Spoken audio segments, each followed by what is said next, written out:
know what's really metal? Spa Towns. Which is presumably why Bethesda recently invited me to Germany's Wiesbaden to get some hands-on time with upcoming first-person demon hunter Doom: The Dark Ages.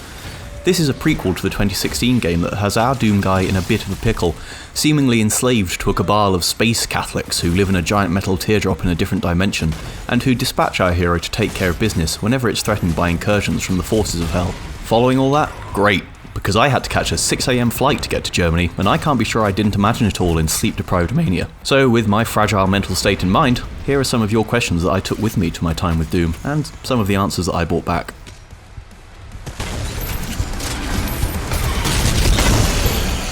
Will the gameplay loop be closer to 2016 or Eternal, or will this be another reinvention?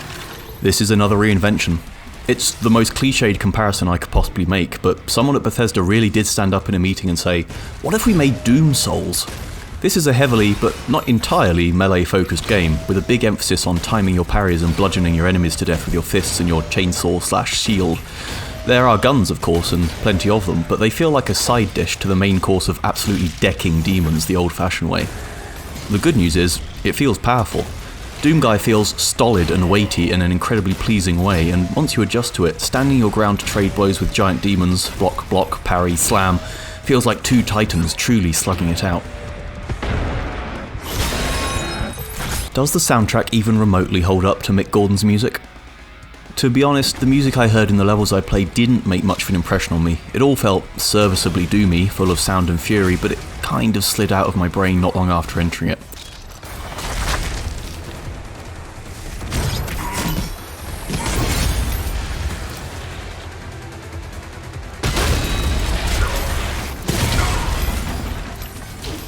Perhaps I just lack the refinement to understand its particularities, but I suspect quite a few people will find themselves missing Gordon when the Dark Ages hits shelves. Can we ride the dragon? Can you name the dragon? Can you pet the dragon? Yes. I don't think so. No. A sizable chunk of my demo was dedicated to the Dark Ages' new dragon riding sections, which feel like they fell out of an alternate reality where the Panzer Dragoon games became the biggest series on Earth.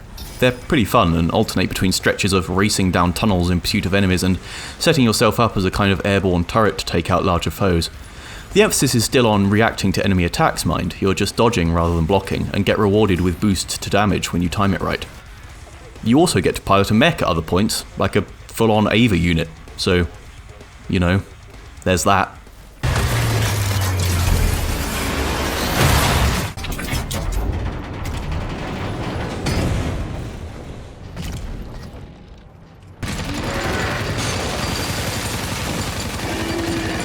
Are there actual unique animations for glory kills, or is it just this new system?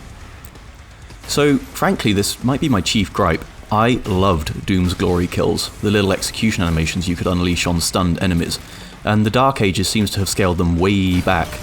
Now, when an enemy enters a stunned state, you tend to finish them off with a humdrum punch or kick rather than a creative animation.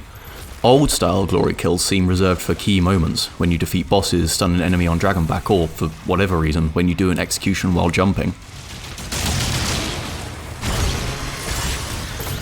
Are there enough difficulty options that someone who needed a trainer to make it through Doom Eternal could actually play this game? I reckon you'll be fine. Doom: The Dark Ages lets you really get into the guts of its difficulty settings and tweak things to your liking. You can change damage, parry windows, game speed, and pretty much anything you can think of that could make your time with the game harder or easier.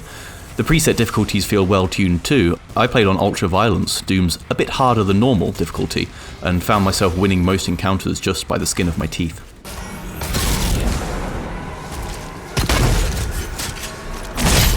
I didn't like the platforming. Do they still have a lot of that? A little. There are still areas where you'll have to find a grapple point to zoom to with your shield, which I choose not to question the physics of. And there are all sorts of clearly marked walls scattered about that Doomguy can scramble on like a cat up a curtain, but the intricate platforming puzzles of Eternal didn't really rear their head in my time with the Dark Ages. The emphasis was a lot more on punching demons to death rather than gracefully balleting around them. Can you talk with monsters? No. Unplayable. And that's Doom, folks. Or, at least that's what I gleaned from my all-too-brief time with Bethesda's press build. I'm pretty into this one. Deciding to pivot Doom into a game that's significantly about punching is a ballsy move by id, but it seems to have paid off from what I've seen. but we'll only know for sure when Doom: The Dark Ages hits full release a few weeks from now, on May 15th.